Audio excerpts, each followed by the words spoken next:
Okay. So one thing about this, guys, is I've invited the extras who are going to be in the scene. We've got Evan, and we've got Mary Beth, and we've got Janice was here somewhere. She's in it. We got a few others. Chanel and Ola. I don't know if people have seen Ola. Yes, So we were hoping Nora was going to do a little warm up with you all, but let me and a couple other things you should know about today. We're starting to bring in the props. Okay, so we're going to give you some props to play with and some more props to start play with. We're also, I have a few costume pieces, and Allison may find you to ask you if you have some things. Hush up, just hush. So yeah, we're slowly outfitting you. We're being filmed today by Mr. Breen and Ms. Breen over here. These guys are going to be they're going to film the show, and they were going to make a promotional. So she's holding a what should we call you guys? Mr. and Ms. Breen? The Breen. The Breen? Breen Productions. All right. So we're being filmed over here. And just in time, Nora is you want to do the sheeps and wolves? Yes! Okay. All right. Stage bumpers. That's not like, trust me, it's really fun. These stage bumpers, because you get to watch everyone else, and they're hilarious. We're like, okay, so you guys, everyone, you are all going to be sheep. I'm going to tap someone on the head. They are going to be the wolf. The wolf is going to try and get you, sheep. Please do not freak out at the wolf. Don't try to attack them. Don't get super intense about not being caught or whatever, because that ruins everything. It's all about feeling out the space. So you're going to wander around with your eyes closed. I'm going to tap someone on the head. They're going to be the wolf. The wolf gets sheep by going up to them and going like this. Like that. And then once you have been gotten by the wolf, you open up your eyes and you join the stage bumpers. What do I do? If you get tagged by the wolf, then you come to the No, you have to be shaken. Alright, that's my leg. Ah. I feel like I'm in some trippy dream world.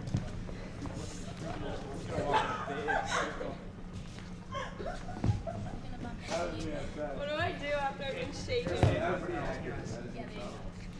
You open your eyes and you come to the end.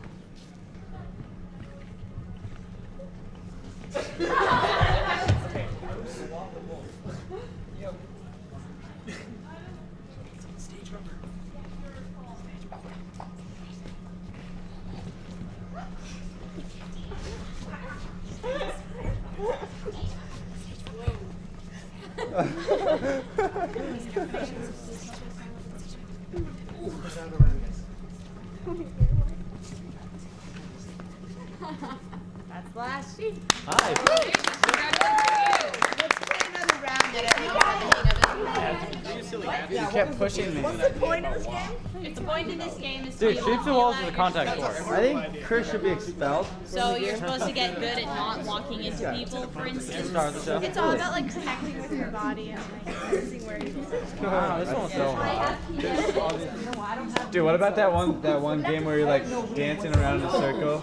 Oh, riding on them? Yeah, that was Here comes Chris, riding on a donkey. Here comes Chris, riding on a watermelon. Here comes Chris, riding on a watermelon. This is how he does it. Front,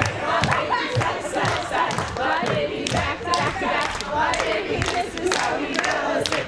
Here comes Chris, riding on. Here comes Chris, riding on. Here comes Chris, riding on. This is how he does it. Front, my baby, my baby, back, back, back. My baby, this is how he does it. Here comes Pat, riding on. Here comes Pat, riding on. Here comes Pat, riding on. Donkey. This is how he does it. Front, front, front. My baby, side, side, side. My baby, back, back, back. My baby, this is how he does it. Here comes Evan, riding on it. Here comes Evan, riding on it. Here comes Evan, riding on it. This is how he does it.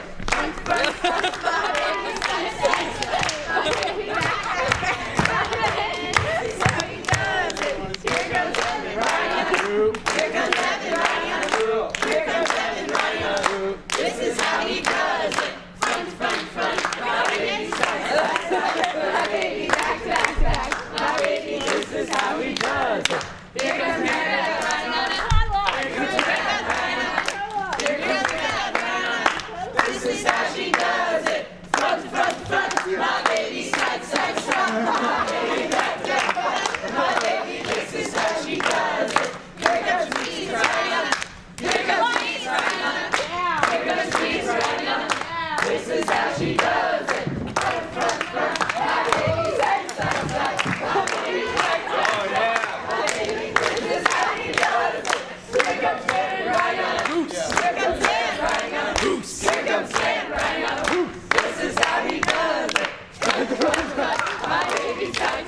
comes Missy Rhino. Here comes Missy Rhino. Here comes Missy Rhino. This is how she does it. Front, front, front. My baby side, side, side. My baby back to back to back. My baby, this is how she does it. Here comes Laura Rhino. Here comes Laura Rhino. Here comes Laura Rhino. This is how she does it. Front, front, front. My baby side, side, side. My baby back to back to back. My baby, this is how she does it. Here comes Les Rhino. Here comes Les Rhino. Here comes Les Rhino. This is how she does it. Front, front, front. My baby side, side, side. My baby back to back to back. My baby, this is how he does it. Here comes Rail Rhino. Here comes Rail Rhino. Here comes Rail Rhino. This is how he does it. Front, front, front. My baby side, side, side. My baby back, back, back. My baby, this is how she does it. Here comes Laura Rhino. Here comes Laura Rhino. Here comes Laura Rhino. This is how she does it. Front, front, front. My baby side, side, side. My baby back to back to back. My baby, this is how she does it. Here comes Rachel Rhino. Here comes Rachel Rhino. Here comes Rachel Rhino. This is how she does it. Front, front, front. My baby side, side, side. My baby back, back, back. My baby, this is how he does it.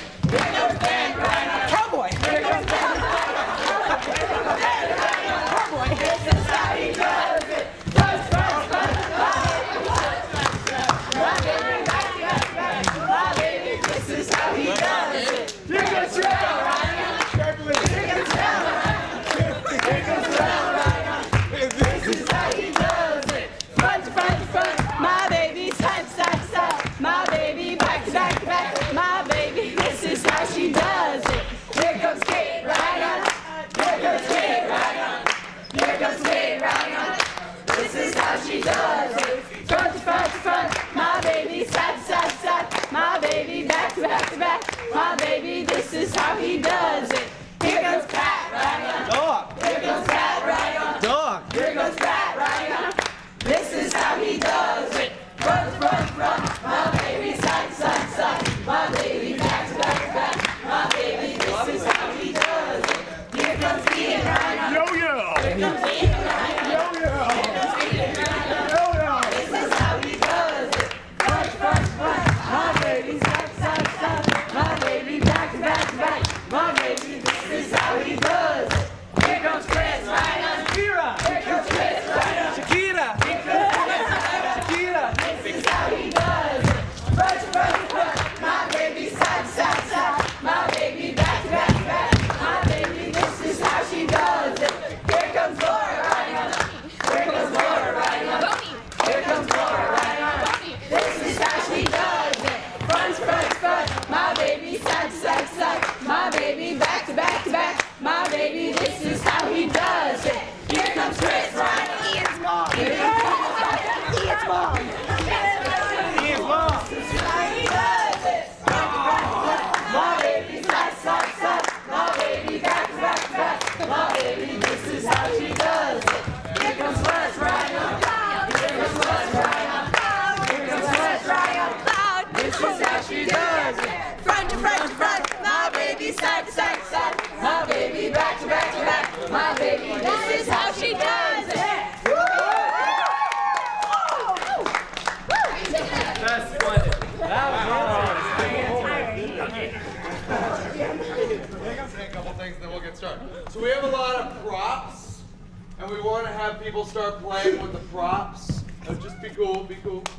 The other thing is I want to try to run the entire 15 pages of this, okay? And, you know, run it a couple of times. And so, you know, I ask that you sit in here and just kind of watch. I know Allison is looking for people to talk to about trying some things on. We have some overalls and some, you know, other clothes over there. And I know that Frank Breen over here wanted to interview some people for, you know, about the show. And again, it's your choice. If you don't want to be interviewed, you certainly don't have to be interviewed. But again, this is all promotional stuff about the show.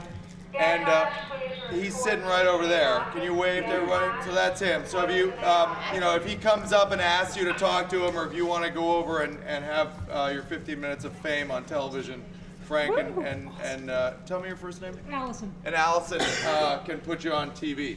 Talking about the Great Depression, and it's a family moving from their home in Oklahoma, right, to California. Yeah, The Grapes of Wrath, right? Was a movie with Henry Fonda. That's what I know. I remember the movie was kind of a depressing movie. It's a lot of, even for a Hollywood movie, it was very depressing. And so, look, can we contrast the version that you're portraying with the movie that we've all seen by now, I assume? I'm playing the role of Rosa Sharon. She is the daughter in the Joad family, and a big thing in her life, she's actually pregnant throughout the show. And she gives birth at the end of the show, actually. It's definitely a challenging role that I have this time, but I'm really enjoying it, and I'm really liking taking on the challenge because I think it can really improve my qualities as an actress. Well, my character is Connie, and he's married to Rosa Sharon, and he kind of is the outcast of the family, and he's having trouble being accepted. And in the end, after they live in this kind of gross town, he ends up leaving her, and she has an unborn child. Well, when I watched the movie, I was really focusing on the character of Rosa Sharon. I was curious to see what the actress in that movie did, and it's very different in the movie. Actually, there isn't much shown of the woman who plays Rosa Sharon. She's a very minor role in the movie. She doesn't really interact with the character. She's kind of in the background. So a lot of what I'm doing on stage is really my own interpretation of the character. And is the character married in this, in your version? Yes, she's married to Connie, Connie Rivers, and she's married to them, and they're going out together to California, and she's carrying Connie and her child. The relationship between Pa, as he's known in the show, and Rosa Sharon, he's very supportive of her, especially towards the end of the show. She actually gives birth to her child, and Connie at that point has left her, so her father kind of takes on that role of the husband a little bit. He's very supportive and caring and nurturing. Was that part left out of the movie? Yeah, it was. A lot of the difficult parts of the show were left out of the movie. And why did you leave your wife in this scene? Well, my character's kind of complex, and I've been toying with whether my character's just inherently a bad person, or whether he left her to go do something good for her and was initially gonna come back. But I think my character was just kind of, to put it in the terms they would say back then, yellow, and couldn't take it when they had to start living in these places he didn't like, and he just left because he didn't want to deal with it. I don't know, I guess, as I mentioned before, it's definitely different. I haven't played a role like Rosa Sharon before. She's a kind of the bratty child in the family. She's always complaining and whining about the trip. So I haven't played a role like that. Normally I've played a role that's, the woman is more reserved or quiet. But so it's been really fun experimenting with her, especially developing this role. She's only 16 years old, but she's still carrying this child, and she has to take on maternal instincts. So that's really been interesting. I've been studying how to walk, how to act as a mother. So I'm here with Nora Evatt, who is one of the student directors for the fall show Grapes of Wrath. So Nora, tell me what it's like to be a student director and what that entails. Well, with Mr. Kendall, that is this Mr. Kendall, it's a lot of putting ideas out there, giving suggestions. I guess I would say that I'm sort of more of an assistant director under him, which is really fun. I love working with you guys on that kind of stuff. So how did you essentially train to be a student director? How do you come up with your ideas, what to do during rehearsals? I would say that a lot of it just comes from observing other directors, working under George Kendall for a while. You get sort of a sense of how directors get people to do what they want them to do. And I think just then personal ideas about what could work, having been an actor, then I guess I kind of know that sometimes people have, I don't know, I'm more about small confusions that people have with their lines and how to deliver them. So I like to help people out with that. Do you think it's ever challenging being a student director because you're working with people who are your age or maybe even older than you are? Do you think it's ever challenging to have to direct them? I think that in a setting where I am the only authority, that can be a little difficult. Like when I tried to run a rehearsal the other day, it didn't work out so well. Just because it's hard to be that organized, I suppose. During rehearsals, I don't find that my authority is challenged in any way. I think that people are very accepting of like advice that I try to give them, which is really great because otherwise I would feel like really sad in my own little corner without anyone listening to me. Now, as opposed to being an actress who studies just one role, the role that she's playing, what is it like for you who has to really study the whole show and understand all the different characters to help direct them? Well, I think the actors help a lot with that. You can, you sort of ask them to describe to you what it is that they think they should be feeling, like what their character's motivation and stuff is within that scene or context or whatever, and you sort of build up from that and help them improve their character from what they already have. Do you hope to be a student director in the future? Yeah, definitely. Especially with the Winter Musical. I think that'd be really fun. Well, thank you so much, Nora. I'm glad we were able to talk to you. Thanks. Bye-bye. Hi, now I'm with Ben Lovey, who is a junior at CCHS and is playing Winfield in the show. Can you tell me a little bit about your role? Well, it's interesting because Winfield Joad is actually a 10-year-old boy, which I quite clearly am not. So I get to play around with a lot of physical things like that and just really get into a character, which is a lot of fun. Now, what kind of relationships does your character have with other actors and actresses in the show? Who do you think is the character that you have the strongest relationship with? Well, I think the strongest relationship is my older sister, who's Ruthie Winfield, played by Rachel Dumka. She's 12 in the play, and we're really the only two that are small and like that, so we are often in our own little world, doing our own thing, kind of detached from whatever else is going on, and we don't really connect much with all that many other characters. So you were talking about how the role of Winfield is actually a 10-year-old boy, which that must be pretty challenging, having to take on a role that, you aren't that right now. It's easier if you're playing somebody who is 16 years old. What was it like? How did you prepare yourself to play that sort of role? Well, the first thing I thought was 10-year-olds are generally pretty bouncy and that sort of thing, and I like being bouncy and frolicking and all that sort of stuff, so I do that. But that's really not the whole thing of it. The most I've done is really because I have a little sister who's 10, so I've been talking with her a lot and working with that and giving her situations and things like that and asking how she would react and having her react to it, and she likes acting and that sort of stuff, so she's been going with that, and I've been trying to emulate sort of her reactions to things like that, and it's been working, I think. I've been getting more and more into the character as the rehearsal process goes on, so it's good. That's great. Is this role similar to other roles you have played in the past? I have never played a character younger than myself, which is kind of fun. It's good to try new sorts of things. Mm-hmm. So, yeah. Do you hope to be in other shows at CC in the future? Hopefully. I audition for all of them, so we'll see. Thank you so much, Ben. Thank you. I'm here with Rachel Dumka, who is also a junior at CCHS. And what role are you playing in the show? I'm playing Ruthie. And who is she? She's the youngest Joad girl. And I was talking a minute ago with Winfield, the Ben Lovey, who plays that role, and he was talking about your relationship. What is that like for you? It's fun. It's fun working with Ben Lovey. He's cool. As the character, how do you build off of what he's doing? Well, we just basically act like little kids, so yeah. Because you're playing a role that's much younger than who you are, did you have to study how to play that role, or? Well, over the summer I worked with little kids, so I kind of knew how they acted and played and stuff. What do you think one of the biggest challenges is for this show in general? Not particularly for your role, but just in general. I don't know.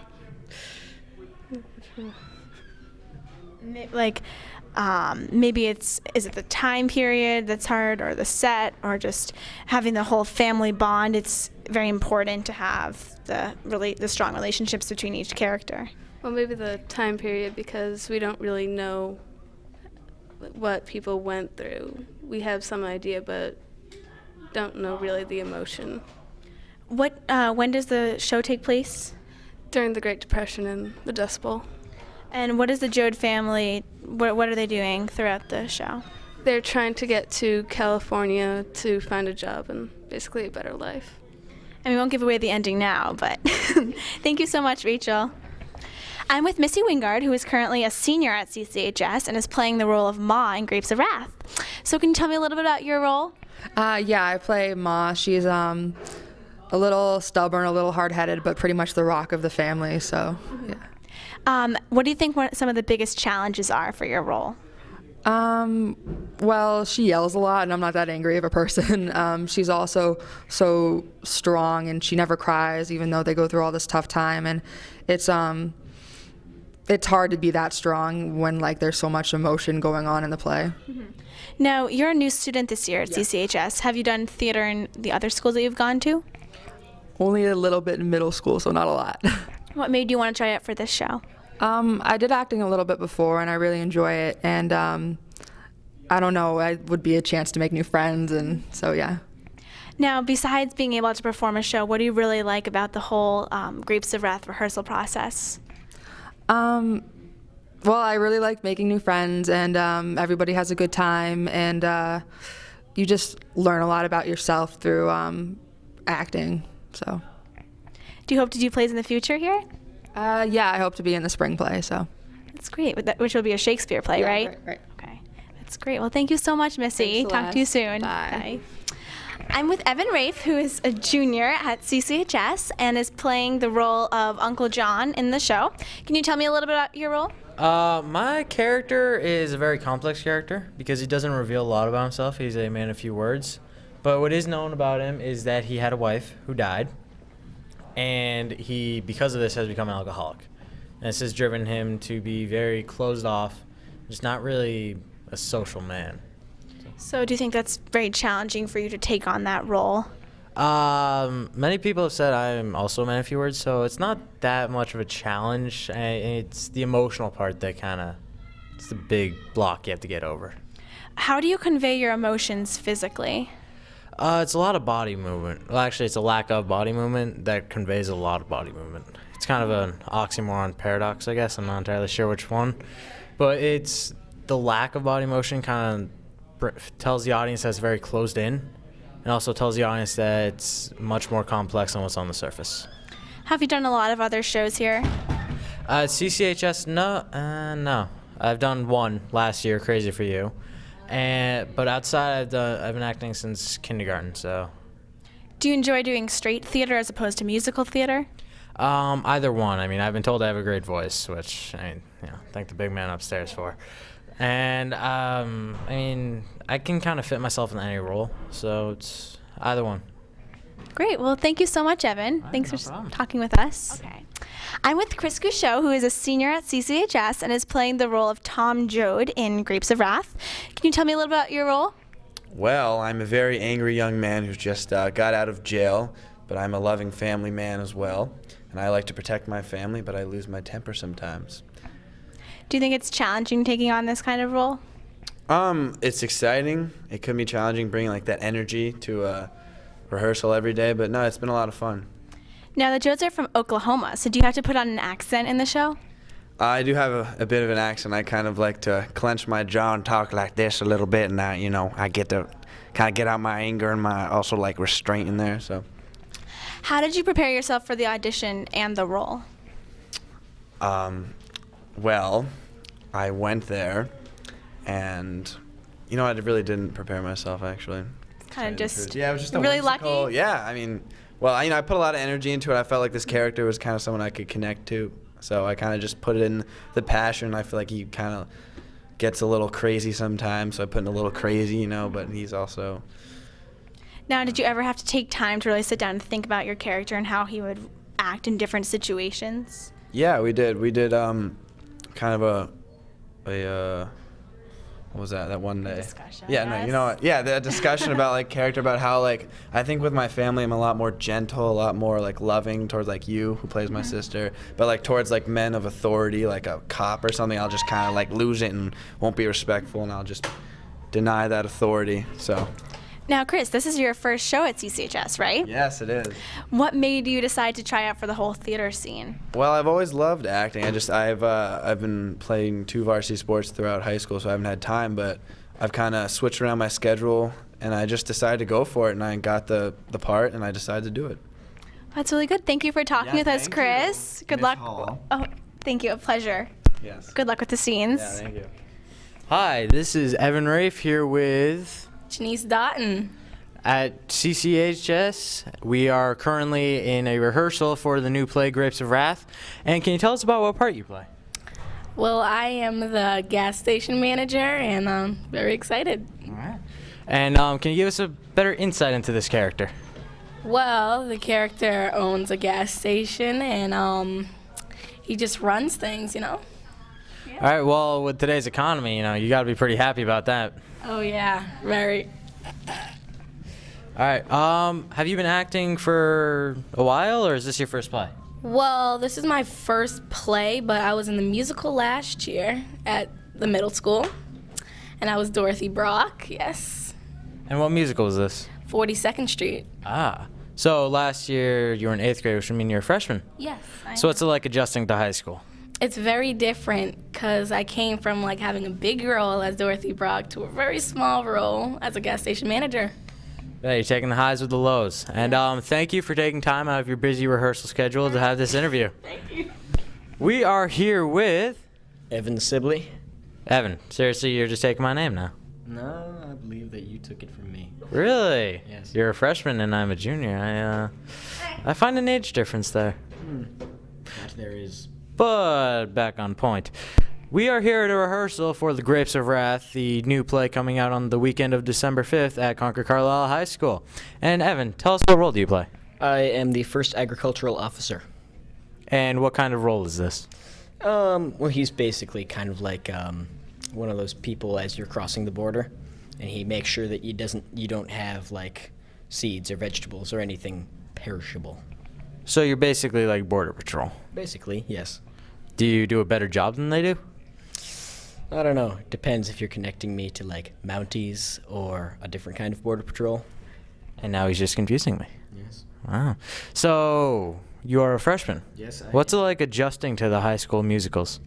No pun intended. Well, it's different because it's just a different kind of like in real life you sort of play a different role in school as compared to like the 8th grader, because the 8th grader can be really like outgoing and funny, but freshmen are kind of pushed down to the role of being like the quiet person who stands by a little bit. Well, do you play any other roles other than the gas manager? Or not the gas manager, I'm sorry, the agricultural officer? I'm just an extra in the Hooverville scene. You know what? Every extra makes a big difference. Yep. And this is Evan Sibley and Evan Rafe. I'm Rafe, he's Sibley, at Grapes of Wrath. You should come see it. We are here at Concord Carlisle High School near the auditorium, where a rehearsal for the new play Grapes of Wrath coming onto the stage December 5th and the weekend of. And I am here with Chris Levan. And now, Chris, I've been told by our special sources that you play a very large role in this play. Can you elaborate? Yeah, it's a pretty large role, but it's all right. I'm playing the preacher, ex-preacher, Reverend Jim Casey, and he's an ex-preacher, and that's really important. What you need to know about Jim Casey. And here's Mary Beth, and yeah. All right. Now, what's it like playing a reverend? Well, I got it. I'm gonna. Well, being a reverend is very fun. I get to be really passionate about what I'm saying, and I'm a really passionate person, so that's not easy. That's not hard. But I love doing the Southern accent and the and just like the getting people revved up and like leading people into strike, and yeah. So don't really have an interviewer. I am an experienced reverend. I played a reverend before in a, my friend last year, Carrie Aben, did a student production of Dearly Departed, and I was, what was my name? I was Reverend, I forget my name, but I was a reverend with a really thick accent who had digestive problems in the end of the play and had to leave to get that sorted out. So,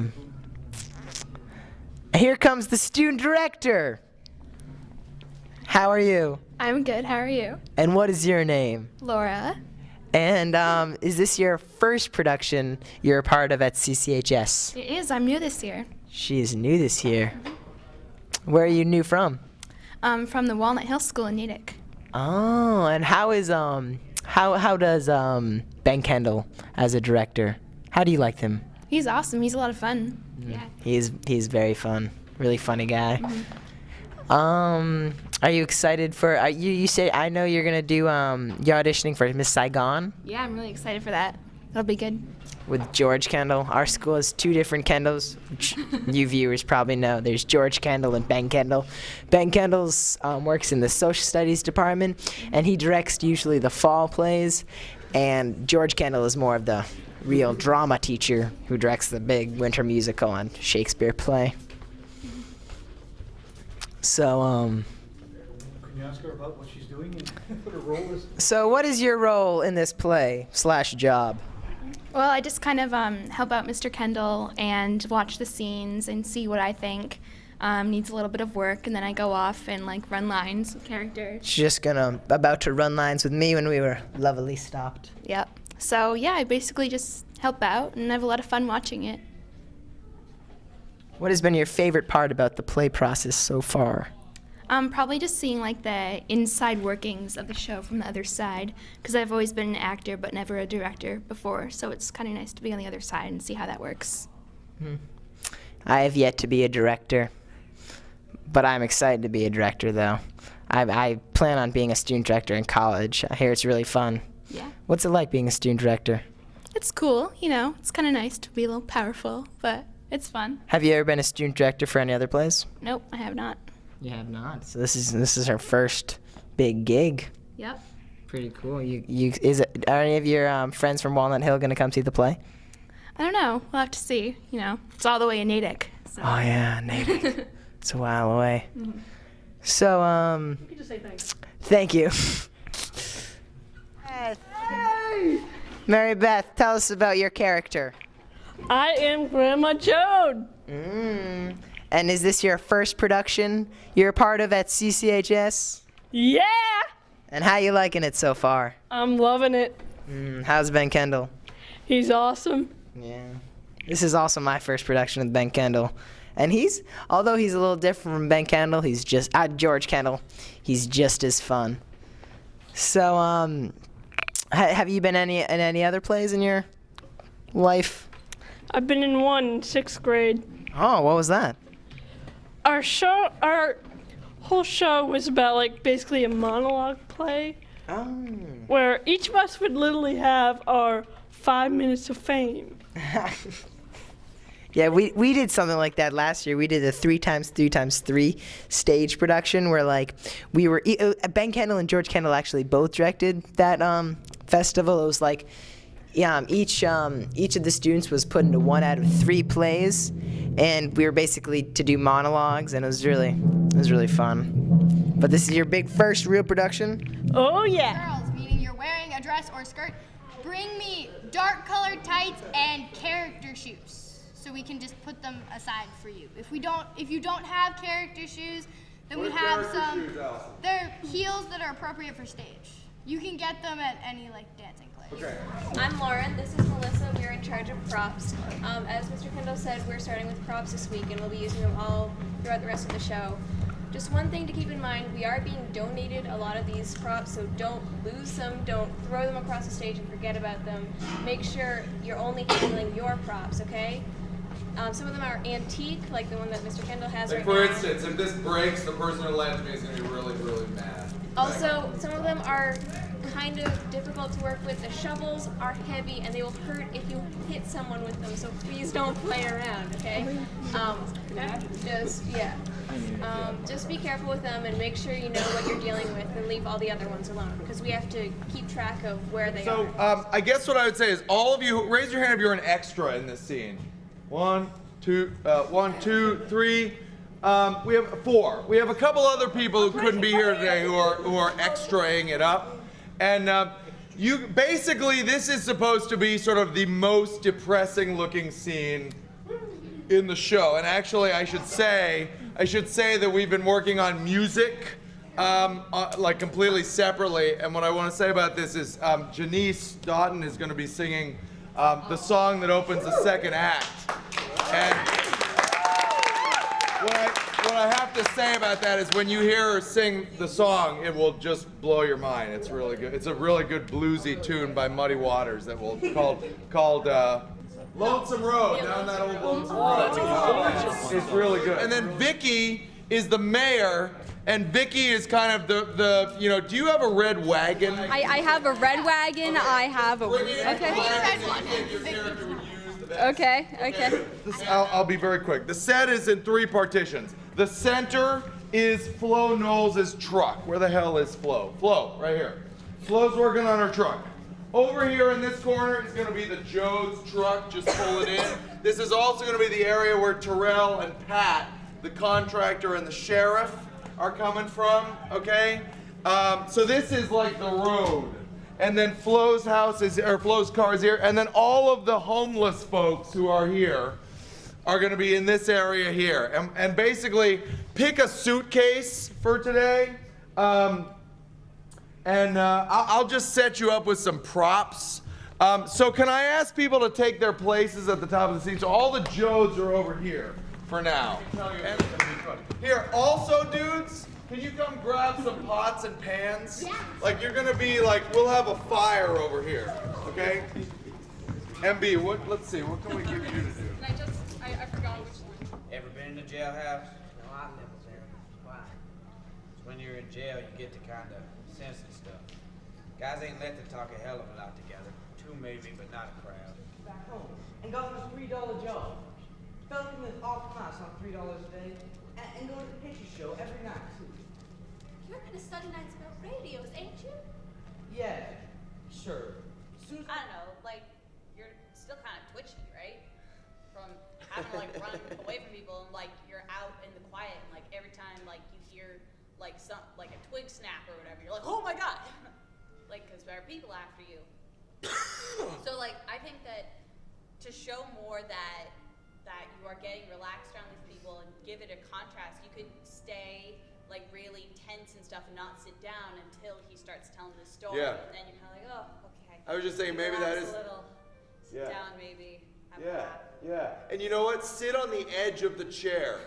You know what I mean? Just so you're like, in case somebody comes, or because I think that's a really good point. I think that you're kind of like, you're maybe standing in the corner, and then when he starts telling the story, like, well, you know, it like lightens the mood. The focus isn't on you anymore, and you know, maybe you're gonna try to get comfortable for once. But sit on the edge, because you know somebody might come up at any time. It's like, oh shit, okay, we gotta get out of here, guys. We gotta get out of here. Trust me, I know what the deal is. I've had this happen before. So yeah, take it again from Why the King Folks Off the Land, and then yeah, Muley, when you get passionate about they're not gonna kick me off the land, like back yourself up against that curtain. Like I'm not leaving. No, more your back. Like, okay. You want that way. All right.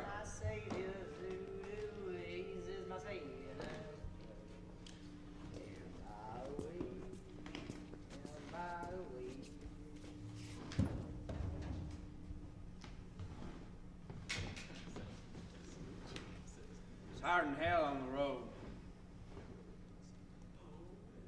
Hey, ain't you young Tom Joad, old Tom's boy? Yeah, all the way. Going home now. Ha, you wouldn't remember me, I guess. Baptized you in the irrigation ditch. Why, you're the preacher. I was a preacher. Reverend Jim Casey was a burning busher. He used to howl out the name of Jesus to glory. but not no more. Just Jim Casey now. I ain't got the call no more. Got a lot of sinful ideas, and they seem kind of sensible. You're bound to get ideas you go thinking about stuff. Sure, I remember you. You used to give a good meeting. I recollect one time you gave a whole sermon walking on your hands, yelling your head off. Ma favored you more than anybody. Grandma says you was just lousy with the spirit. Have a little snort? I ain't preaching no more much. The spirit ain't in the people no more much, and worse than that, the spirit ain't in me no more. Well, you ain't too damn holy to take a drink, are you? Nice drinking liquor. It ought to be. That's factory liquor. It costs $1. Yes, sir. Yes, sir. I ain't seen you in a long time. Ain't nobody seen me. I went off alone by myself, and I sat and I figured, oh, the spirit's strong in me. Only it ain't the same. I ain't so sure of a lot of things. I used to get the people a-jumping and a-talking in tongues till they just about passed out. And some I'd baptize them to bring them to. And then you know what I do? I take one of them girls out in the grass, and I lay with her. Done it every time. And then I'd feel bad, and I'd pray and pray, only it didn't do no good. Come next time, them and me was full of the spirit, I'd do it again. There ain't nothing like a good hot meeting for pushing them over. I done that myself. She wasn't the preacher. A girl was just a girl to you. To me, they was holy vessels. You should have had a wife. The preacher and his wife slept at our house one time. Stayed upstairs. Held meetings in the barnyard, and us kids would listen. Had preacher's missus took a awful pounding every night meeting. Glad you told me. I used to think it was just me. Finally, it gave me such a pain that I just about quit and went off alone by myself. Before I knowed it, I was yelling, there ain't no sin, there ain't no virtue, the hell with it, there is just stuff people do. Give her a going over. I figured, what's this called, this spirit, and I says it's love. You know, I love people so much, I'm fit to bust sometimes. And I asked myself, don't you love Jesus? Now I thought, and finally I says, no, I don't know nobody named Jesus. I've been talking a hell of a lot. But I'll tell you one more thing I've been talking about. And from a preacher, it's the most unreligious thing. And I can't be a preacher no more much because I thought it and I believed it. Hey, what's that? If it hits you wrong, don't take no offense at it, will you? I don't take no offense except the bust in the nose. What'd you figure out? I figured about the Holy Spirit and the Jesus road. I says, why do we gotta hang it all on God or Jesus? Maybe I says, it's all men and all women we love. Maybe that's the spirit, the human spirit. Maybe all men got one big soul everybody's a part of. Now I sat there thinking, and all of a sudden, I knew it. I knew it so deep down that it was true, and I still know it. You can't hold no church with ideas like that. Folks are running out of the country with ideas like that. Jumping and yelling, that's what folks like. It makes them feel swell. When Grandma got to talking in tongues, you couldn't tie her down. I baptized you right when I was in the glory roof tree. She could knock over a full-grown deacon with her fist. Had little hunks of Jesus spitting out of my mouth that day.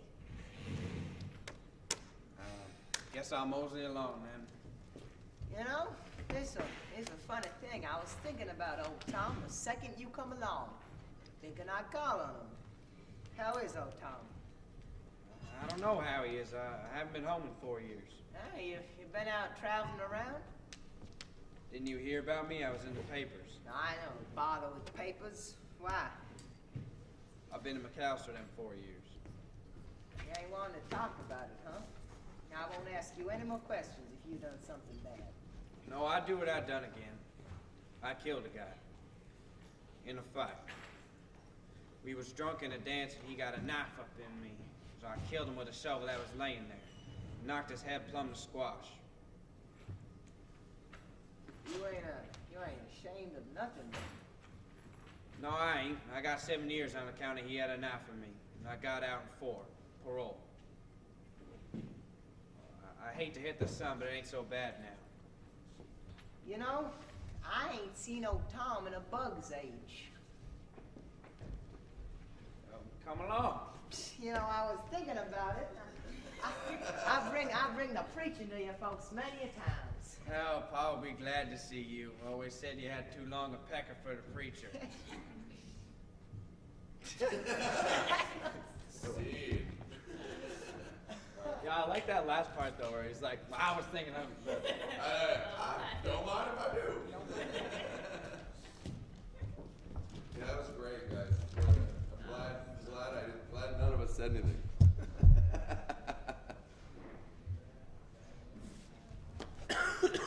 Here, let's move this.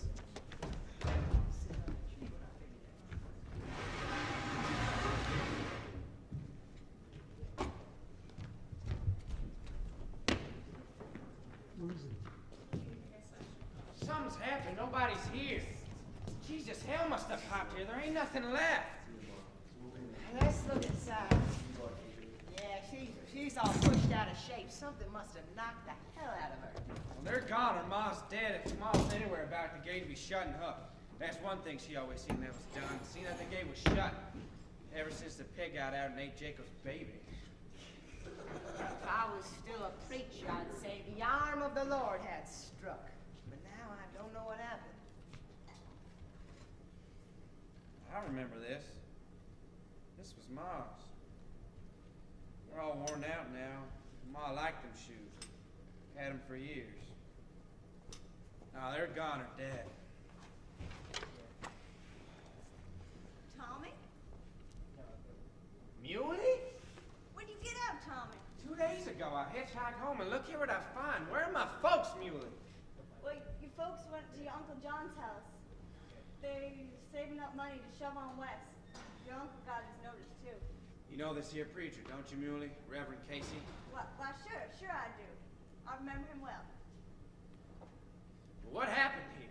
Well, your folks was gonna stick her out when the bank came to track her off the place. Bumped the hell out of the house and give her a shake like a dog shakes a rat. Why they kicking folks off the land? Bank can't afford to keep no tenants. Them sons of bitches, them dirty sons of bitches. I tell you, man, I'm staying. They ain't getting rid of me. Sure. I wonder why Pa went so easy. No wonder Grandpa didn't kill nobody. Nobody never told Grandpa what to put his feet. And Ma was nobody you could push around neither. I seen her beat the hell out of a tin parlor one time with a live chicken because he gave her an argument. She had a chicken in one hand, the axe in the other, about to cut its head off. She aimed to go for that tin parlor with the axe, but she forgot which hand was which and goes after him with the chicken. Couldn't even eat that chicken when she was done with it. Nothing but a pair of legs in her hand. Grandpa threw a hip out of joint laughing. How'd my folks go so easy? It weren't easy, Tommy. Took something out of your paw. Kinda got to him. Fella gets used to a place. It's hard for him to go. Well, sir, it's a funny thing. Something went and happened to me when they told me I didn't get off the place. First, I was gonna go in and kill a whole flock of people. But there wasn't nobody you could lay for. Who's the Shawnee Land and Cattle Company? It ain't nobody. It's a company. Got a fella crazy. Then all my folks went away out west, and I got to wandering around. I'm just wandering around like a damn old graveyard ghost. I've been going around the places where stuff happened. Like there's a place down by the barn where Pa got gored to death by a bull, and his blood is right here in the ground, right now. It must be. Nobody never washed it out. And I put my hand on the ground where my own Pa's blood is part of it. You fellas think I'm touched? No. You're lonely, but you ain't touched. If the family went west, you should have went with them too. Shouldn't have broken up the family. I couldn't. Some just wouldn't let me. I ain't talked to nobody for a long time. You should talk. Sometimes a sad man can just talk the sadness right out through his mouth. Woo-hoo! What the? This probably the superintendent of this here stretch of cotton. We ain't done no harm. Get down, we're trespassing. We can't stay. We're just sitting here, ain't doing nothing. Get in here, Tom. You're on parole. They've been trying to catch me for the past 2 months. Won't they come in here with a flashlight and look for us? Now, So Muley say now duck, and won't they come in here? now duck. Won't they come in here with a flashlight and look for us? I wish I had a stick. Now they won't. Willie done that one night, and I clipped him from behind with a fence stick. Now he can caught in a wedge. Muley? Muley? He got somebody with him tonight. Ain't here. I never thought I'd be hiding out in my old man's place. All right, cool. So try to get our book for the next time we run it. I gotta go. Yeah, okay, that's cool. Nicely done, guys. Really enjoy watching that scene. Really. Hi, man. Yeah, Hi, I'm here with Ben Kendall, director of the play. So, Ben, could you tell us about the play? Any other interesting ideas? Well, this is the fall play. I teach a history class. I'm a history teacher, but I get, I get the opportunity usually every year to direct one of the shows. And George Kendall had said that he was hoping we would do a show that was sort of an American show as opposed to, Shakespeare or something from, the Greeks or anything like that. And so I listened to a production of this play, Grapes of Wrath, and I was really moved by it. And I think the thing that and it's a very American show. And I think the thing that I was most moved by is, we hear all these sort of reports about doom and gloom and, the environment and nuclear war and all these sorts of things. And the thing that, and the Jodes certainly have their share of economic problems as they get kicked out of their home and they go west and they meet lots of, abusive police and labor strikes and, that sort of thing. But the thing that keeps them together is really this strong, tight family bond and this kind of determination to stick it out and stick together. And one of the main characters is a convicted, he was in jail for a while. And I think that, we have a lot we can learn from the Jodes about how to try to stay strong in the face of difficult circumstances, whatever they are for us. And so I think there's a lot of wisdom in the main characters in the show. And so while it is about the Great Depression, which appeals to me on a history level and certainly relates to some of the economic problems that we hear in the news today, I think that it's got a lot of applications to anybody who's kind of, looking for a way to get through difficult circumstances, whatever they are. And so it's the idea about sticking it out as a family and fight the challenges that come up for you in your life. So I guess that's what sort of inspired me in the show. It's got a lot of heavy scenes, difficult scenes. It's also got a really hopeful message and a really strong family core that I find very moving. And the final scene in the show, which is I guess I'll leave you in suspense, but there's a final scene where the character Rosa Sharn kind of makes a sacrifice for somebody else who's not in the family, and it kind of, I guess, reminds us that, beyond just your normal family, there's sort of the universal family of man, so to speak, that, I guess we saw evidence of that with 9/11 or, I can get extra analytical or deep with stuff like that, but I think there's also sort of the people that sticking together through difficulty, I think is something that also has a strong message beyond just sticking together with the family of man, I guess I will say. It sounds very interesting. So will I recognize this if I just saw the movie?